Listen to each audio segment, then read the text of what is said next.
আসসালামু আলাইকুম। আজকে অত্যন্ত সিরিয়াসলি এবং খুব গুরুত্বপূর্ণ কিছু দিক নির্দেশনা নিয়ে কথা বলবো। বিশেষ করে বাংলাদেশ সেনাবাহিনীর আর্মস ফোর্সেস রেজিমেন্টের যারা চাকরি করে আসছেন বা করছেন এই সম্বন্ধে ধারণা আছে, এবং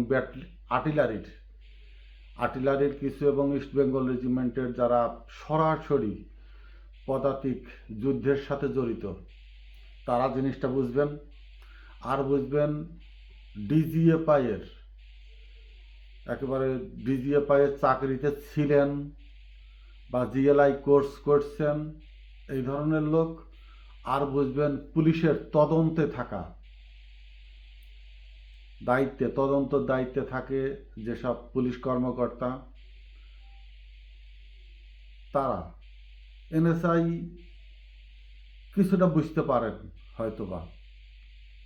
আমি তাদের দৃষ্টি আকর্ষণ করে কিছু কথা বলবো। হাদির থেকে শুরু করে তার পালিয়ে যা, যদিও আমি বিশ্বাস করি না যে জুলকারনাইন শাহের সত্য কথা বলছেন, আমি এখনো বিশ্বাস করি না। কারণ সে বিভ্রান্তি ছড়িয়ে মোটিভ অন্যদিকে ঘুরিয়ে দিতে চায় বলে আমার ধারণা, যেন বাংলাদেশে আর এই শুটারকে খোঁজা না হয়, মানুষকে বিভ্রান্ত করতে, সাইকোলজিক্যালি মস্তিষ্ককে অন্যভাবে নিয়োজিত করবার জন্য হয়তো সে ব্যবহৃত হয়েছে। অর্থাৎ হাদির মৃত্যুর ঘটনাটার পিছনে দেশে বিদেশে এবং খুব উচ্চ পর্যায়ের খুব দক্ষ মানুষের সুনিপুণ সুচারু চিন্তাশীল কর্মধারা এবং তাদের দক্ষতা খুব সুনিপুণভাবে ব্যবহৃত হয়েছে। আমি প্রথম হিট করতে চাই যে মেজর সাদিক যে সেনাবাহিনীতে চাকরি করার অবস্থায় যাদেরকে তিনি ট্রেনিং দিয়েছিলেন, অবশ্যই তিনি কোথায় আছেন, কোন অবস্থায় আছেন, এবং তার কাছ থেকে যারা ট্রেনিং প্রাপ্ত হয়েছিলেন তাদের নামীয় লিস্ট তার কাছে অবশ্যই থাকার কথা। আছে, অবশ্যই আছে, কারণ সেনাবাহিনীর একজন অফিসার যাই করাক না কেন সেটা তার লিস্টে থাকার কথা, সেই নামীয় তালিকাটা। এর ভিতরে কি এই ফয়সাল করিমের নাম আছে কিনা থাকতে হবে, কারণ ফয়সাল করিম যদি প্রকৃতপক্ষে ফয়সাল করিমই শুটার হয়ে থাকে তাহলে এতটা নিখুঁত নিশানা চলন্ত গাড়ির থেকে রেঞ্জ, দূরত্ব, অনেক কিছু মেনটেন করতে হয়, করে তারপরে শ্যুট করতে হবে। অস্ত্র কক করার ব্যাপার আছে, অস্ত্রটা শুধু ম্যাগজিন লোড দিলেই ফায়ার হয় না। তিনি লোডে নিয়েই, চেম্বারে রাউন্ডে নিয়েই কি মোটর সাইকেল উঠেছিলেন কিনা, নাকি মোটর সাইকেলে বসে চেম্বারে রাউন্ড দিয়েছেন, এখানে অনেক কিছু বোঝার আছে। এইখান থেকে শুরু করে আমি প্রথমত করব তার যদি ভারতে যাওয়ার যে রাস্তা ম্যাপিং কতটা নির্ভুল, নিখুঁত, এবং সময়টার দিকে যদি চিন্তা করেন, এটা অত্যন্ত গোয়েন্দা তো জড়িত থাকবেই এর ভিতরে, অত্যন্ত ম্যাপে আমাদের এটা মডেল ডিসকাস বলে। মডেল ডিসকাস হচ্ছে মাটির উপরে বালু দিয়ে তার সেই বালুর উপরে মার্কিং করা হয়, রাস্তা মার্কিং করা হয়, প্রসিদ্ধ বস্তু, মোড়, এগুলো ম্যাপে ডিসকাস করতে হয়, ম্যাপিং ডিসকাস করতে হয়। এবং এই ম্যাপিং ডিসকাসটা একদিনে না, কয়েকবার করার সাথে ম্যাপিং ডিসকাসেশনের পরেই অরিজিনাল রোডে রেকি করতে হয়। দেখেন, নামাজ পড়ে এমন একটা টাইম, নামাজ শেষ করে মানুষ যখন বাসায় যায়, এবং চাকরিজীবী থেকে শুরু করে সবাই ওই দিনটায় শুক্রবারে একটু খাওয়া দাওয়া নিয়ে, শুক্রবার হিসাবে একটু ভালো রান্না বাড়া হয় বাসায়, খাওয়া দাওয়া নিয়ে পরিবারের সাথে সময় দিতে, এই সময়টা সবাই বাসায় হাজির থাকে। ঠিক ওই সময়টা রাস্তাটা শুক্রবারে এমন একটা সময় দিনক্ষণ বেশি নেওয়া হয়েছে, এবং রাস্তাটা নিরিবিলি, সাইরের যে রাস্তা যেটা ম্যাপিংয়ে দেখাচ্ছে, ওই রাস্তাটা শুক্রবার এই সময়টা একেবারে নির্জন নিরিবিলি থাকে, কোনো গাড়ি ঘোড়ার জ্যাম থাকে না, সিসি ক্যামেরাগুলো হয়তো তারা কিছুটা ফলো করেছে, যেগুলো করতে পারে নাই সেগুলো করে নাই, কিন্তু সায়ের এতটা নিখুঁতভাবে যে কোথায় গিয়ে গাড়ি বদল হয়েছে, কোথায় তেলের পাম্পে মোটর সাইকেলে সে বদলি হয়ে সেখানকার এক পাহাড়ি এক উপজাতির মাধ্যমে কোন সুড়ঙ্গ পথ দিয়ে ওপারে গেছে, এটা সে যদি নাও যায়, এই খুনি শোটার যদি নাও যায়, কিন্তু এই রাস্তাটা, এই ম্যাপিংটা তাদের ডিসকাশনে ছিল যে এই পথ দিয়ে এইভাবে পালিয়ে যাবে। যদি পালাতে ব্যর্থ হয়, তার বাপ মার যে জবানবন্দি দিয়েছে তাতে সায়েরের ম্যাপিং, রোড দেখানো, পথ এবং তার কথা মেলে না। কিন্তু এই জুলকারনাইন সায়েরকে অতি দ্রুত বাংলাদেশে এনে একে রিমান্ডে হোক বা যে কোনোভাবেই হোক তদন্তের ভিতরে রেখে এর কাছ থেকে জানতে হবে সেই ম্যাপিংটা আর কে কে এই ম্যাপিংয়ের সাথে জড়িত। এই নিখুঁত ম্যাপিং সে কোন তথ্যপাত্রের উপরে ভিত্তি করে ম্যাপিংটা তৈরি করেছে বা এই ডিসকাশনটা সে যে দিয়েছে, এর ভিত্তি সূত্র কোথায়। আমি মেজর সাদিকের কথা বললাম ট্রেনিংয়ের ব্যাপারে, আর যে মডেল টেস্টের কথা বলেছি, মাটিতে একে যে মডেল ডিসকাশন করা হয়, এটা সেনাবাহিনীর পদাতিক বাহিনী যারা অপারেশন করতে যায় রাতে, গভীর রাতে বা যুদ্ধকালীন সময়ে, তারা যে নিখুঁত টার্গেট ইনফরমেশন পাবে, সেই টার্গেটে পৌঁছানোর যে রাস্তা তারা গোয়েন্দা সূত্র হোক বা সোর্সের মাধ্যমে পায়, সেই রাস্তাকে অ্যাপ্লিকেশন করার জন্য কয়েকটা রাস্তা তালিকাভুক্ত করে এবং তারা নিজেরা সরাসরি স্নাইপার হোক বা ওই অভিযানের উপ অধিনায়ক হোক, অনেক সময় অধিনায়ক নিজেও ছদ্মবেশে রাস্তা রেকি করে, কোন রাস্তা তাদের জন্য সঠিক সিদ্ধান্ত হবে এইটা রেকি করে। এটা সেনাবাহিনীতে এই মডেল ডিসকাসটা অত্যন্ত গুরুত্বপূর্ণ বিষয় এবং এটা সেনাবাহিনী ছাড়া বাইরে এই ধারণাটা আসার কথা না, থাকে না, সম্ভব না। আর রাস্তার আমি যেটা বললাম ম্যাপিং, যেটা যে রেকি করাটা হয় ডিজিএফআই এর মাধ্যমে রেকি করা হয়েছে অথবা পুলিশ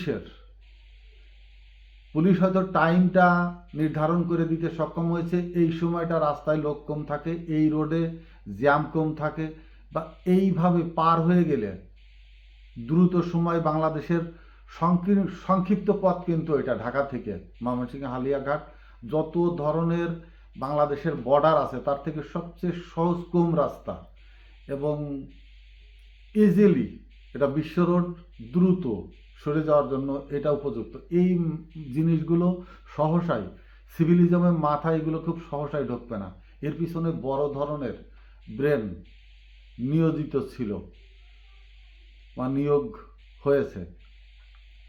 এখন আমি এই শুধু কোনো একক বাহিনী এটা সম্ভব না, অবসরপ্রাপ্ত সেনাবাহিনীর লোক থাকতে পারে বা মেজর সাদিকের মতো লোক হয়তো সেনাবাহিনীতে এখনও অন জব, পুলিশের যারা জুলাই আগস্টে চাকরিচ্যুত হয়েছে বা চাকরি থেকে জয়েন করেনি আর তার তো লোকালয়ে আছে, তাদেরকে ধরার জন্য কোনো অপারেশন বা অভিযান বা সরকারিভাবে বিজ্ঞপ্তি দেওয়া হয়নি, তারা তাদের মতো আছে, রয়ে গেছে। এবং পুলিশের চাকরি থাকা অবস্থায় তারা এখনও জুলাই আগস্টের বিপরীতমুখী হয়ে অনেকটা সেই ক্ষোভ বুকে বেঁধেই কিন্তু চাকরিতে বহাল আছে।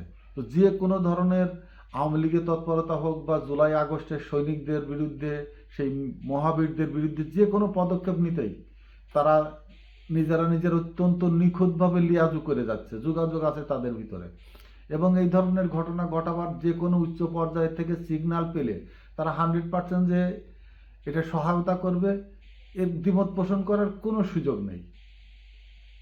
তারাই করেছে এই তথ্যগুলো এই রাস্তার ব্যাপারে, ক্লিয়ারেন্সের ব্যাপারে এবং রাস্তায় তারা নিরাপদে যেন বের হয়ে যেতে পারে, কোথায় কোন ধরনের ব্যারিকেড আসতে পারে সেইভাবে হয়তো তারা সিকিউরিটি ব্রাঞ্চে যারা ডিউটি করে তাদেরকেও ওইভাবেই ডিউটিতে নিয়োগ দেওয়া হয়েছিল। এনএসআই থাকে রোডে, ডিজিএফআই থাকে রোডে, পুলিশের ডিবি থাকে রোডে, যে রোডটায় তারা ম্যাপ ডিসকাশন করে বের করেছে এই রোডে এইভাবে বের হয়ে যাবে, শুক্রবারে তাদেরকে হয়তো এইভাবেই ডিউটিতেই দেওয়া হয়েছে যে তারা যেন এই চলে যাবে, তাদের তো ধরবে তো নাই, হয়তো ওভারলুক করবে, অথবা তাদের সহজে বের হয়ে যাওয়ার জন্য রাস্তার ক্লিয়ারেন্স এমনভাবে দিয়ে রাখবে যেন কোনো জ্যাম, কোনো গাড়ি ফ্লো করা থেকে শুরু করে রাস্তায় কোনো ধরনের বাধা বিঘ্নের জন্য সৃষ্টি না হয়। এটা তারা হয়তো আগে ড্রাইভ প্র্যাকটিস করেছে, রাস্তায় এ ধরনের মুভমেন্ট করে পথ দ্রুত, চালকের পথ এমনভাবে মুখস্থ করে দেওয়া হয়েছে যে সে যদি ঢাকার কোনো এক থানার ছাত্রলীগের লিডার হয়ে থাকে, তবে হালুয়াঘাটের এই রাস্তাটা তার এতটা নখদর্পণে থাকার কথা না। অবশ্যই তাকে ওই রোডে কয়েকবার যাতায়াত করানো হয়েছে, মোড় টু মোড় সমস্ত জায়গা তার আয়ত্তের ভিতরে, কোথায় ডিভাইডার আছে, কোথায় মোড় আছে, কোথায় বিশ্ব রোড, কোথায় সিঙ্গেল রোড, এই সম্বন্ধে তার ব্যাপক ধারণা দেওয়া হয়েছে। এবং মোটরসাইকেল ড্রাইভের উপরে তার অত্যন্ত দক্ষতা অর্জন করতে হয়েছে। একজন মানুষ এত দূরে মোটরসাইকেল এতটা ফোর্সে চালিয়ে যাবে, তার এনার্জির প্রয়োজন আছে।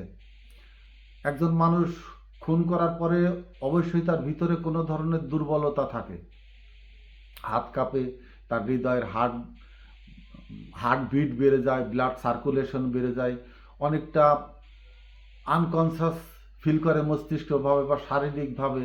অত্যন্ত সাহসের তো প্রয়োজন আছেই, তার সাথে তার এই রাস্তার যে যোগাযোগ এবং যে দক্ষতার প্রয়োজন, সেটা একদিনে সম্ভব হয়নি, এক মুহূর্তে সম্ভব হয়নি। অন্তত সে কয়েকবার এসব প্র্যাকটিস করা হয়েছে এবং তাকে কে কোথায় দাঁড়ানো আছে, কে কোথায় গাইডনেস দিচ্ছে। আপনারা যদি মোটরসাইকেল নিয়ে রাস্তায় বের হন, আপনারা কিন্তু ভীতু সন্ত্রস্ত থাকেন এমনিতেই, যে সামনে পুলিশ আছে কিনা, হেলমেট ধরবে কিনা, শু আছে কিনা, কাগজপত্র দেখবে কিনা। একটা ভুয়া গাড়ির কাগজ লাগিয়ে এতটা নিখুঁতভাবে পার হয়ে যাওয়া, সামনে সে পুলিশের ভয় বা তার কোনো তদারকির ভয়, কার কোনো ধরার ভয় অবশ্যই তার ভিতরে নেই। সেই ধরনের তাকে বলা হয়েছে তোমার জন্য রাস্তায় এই মোড়ে অমুক পুলিশ, অমুক জায়গায় অমুকটা এইভাবে দাঁড়ানো আছে, তুমি নিখুঁতভাবে চলে যাও। এই নিখুঁতভাবে চলে যাওয়ার পরিকল্পনা অত্যন্ত উচ্চমানের, জ্ঞান সম্পন্ন, কোর্স সম্পন্ন এবং অত্যন্ত দক্ষ মানের। এরা রয়ের ইন্টেলিজেন্সের একবার হায়ার অথরিটি, যারা একবারে নিখুঁত এই পরিকল্পনা করতে পারে, সেই ধরনের লোকের শ্রম, মেধা এখানে প্রয়োগ করা হয়েছে। এটাকে একেবারে তুচ্ছ তাচ্ছিল্য করে উড়িয়ে দেওয়া যাবে না। এইটা যদি বাংলাদেশ গোয়েন্দা ডিজিএফআই, বিশেষ করে ডিজিএফআই যদি তদন্ত করে বের করতে না পারে, পুলিশের হায়ার অথরিটি তদন্ত করে যদি নিখুঁতভাবে বের করতে না পারে, বিডিআরের যারা সীমান্ত আছে এরাও যদি সবাই যদি ব্যর্থতার পরিচয় দেয়, দেশ তাহলে বিদেশিরা আমাদের ইন্টেলিজেন্স ব্রাঞ্চকে অত্যন্ত নিম্নমানের বলে ধারণা নেবে এবং পার্শ্ববর্তী দেশ তাদের যে কর্ম তৎপরতা, বিশেষ করে ইন্টেলিজেন্স ব্রাঞ্চগুলো নিয়ে তাদের ধারণা একেবারেই নিম্নমানের পরিচায়ক হিসাবে তারা চিহ্নিত করবে এবং বাংলাদেশে যে কোনো অপারেশন সাকসেসফুল করতেই উদ্যোগী হয়ে উঠবে খুব দ্রুত, সাহসিকতার সাথে। অতএব আমি বলতে চাই, সেনাবাহিনীর যারা রিটায়ারমেন্টে আছে, আওয়ামী লীগ ঘেঁষা, আওয়ামী পন্থী রিটায়ার্ড পার্সন আছে পুলিশেরও, এবং ওই রোড সম্বন্ধে, ওই এলাকার সম্বন্ধে কাদের বেশি ধারণা, তাদের সাথে মেজর সাদিককে এনে এবং দরকার হয় ইন্টারপোলের যোগাযোগ করে জুলকারনাইন সাহেরকে দ্রুতই এদেশে নিয়ে আসতে হবে। আনলে তার কাছ থেকে ৭৫% তথ্য বের হয়ে আসবে। এটা একদিন দুই দিনের ব্যাপার নয়, বেশ কিছুদিন ধরেই recce, dummy practice, drive practice বলেই এবং ফিজিক্যালি এর সাথে তারা কয়েকবার এই রাস্তাটায় যে ফায়ার প্র্যাকটিস করে না যেরকম, সেরকমের প্র্যাকটিস করা হয়েছে। এবং এই তদন্তটা ঢিলে ঢালা পাবে না। রাষ্ট্রের একেবারে আমি স্বরাষ্ট্র উপদেষ্টা জাহাঙ্গীর স্যারের কাছে অনুরোধ করব, আপনি এনডিসি করেছেন সম্ভবত না, কিন্তু আমাদের সেনাবাহিনীর যে ইন্টেলিজেন্সের সর্বোচ্চ ফজলুর সাহেব আছেন বা আরও অনেকে অবসরে আছেন যারা ইএনডিসি কোর্স করেছেন, বা রয়ের যে কোন ধরনের মেধা বা কোন ধরনের প্রযুক্তি তো আছেই, তার থেকে বেশি তাদের ব্রেন ওয়ার্ক, যে মডেল ডিসকাশন করার যে দক্ষতা সম্পন্ন, এরা কোথায় হাত দিলে এগুলো পাওয়া যাবে।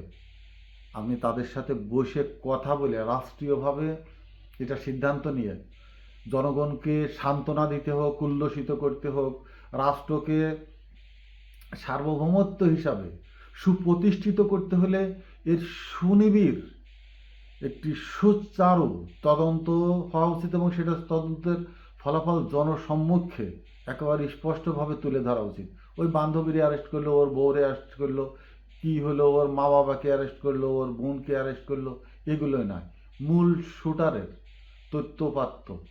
এবং মেজর সাদিককে যে অ্যারেস্ট করা হয়েছিল, সে কত নাম্বার কোর্স এটা চালাচ্ছিল, যে ট্রেনিং ধাপে ধাপে 3 মাস 6 মাস হোক, গত জুলাইয়ের পরের থেকেই হয়তো সে কয়েক ধাপে এই ধরনের সে ট্রেনিং করিয়েছে। মোট কত লোককে, সেই লিস্টটা কোথায় আছে, কাদের কাছে আছে, কোন কোন ধরনের আর্মস চালানো সে শিখিয়েছে, অস্ত্র চালানো শিখিয়েছে, ভালো ফায়ার ফাইটিং কারা, ভালো শুটার কারা, যারা একবার গ্রুপিং করতে সক্ষম হয়েছে এবং তাদের ফায়ার রেঞ্জ কোনটি ব্যবহার করা হয়েছে, তারা তো অবশ্যই প্র্যাকটিস ফায়ার করেছে।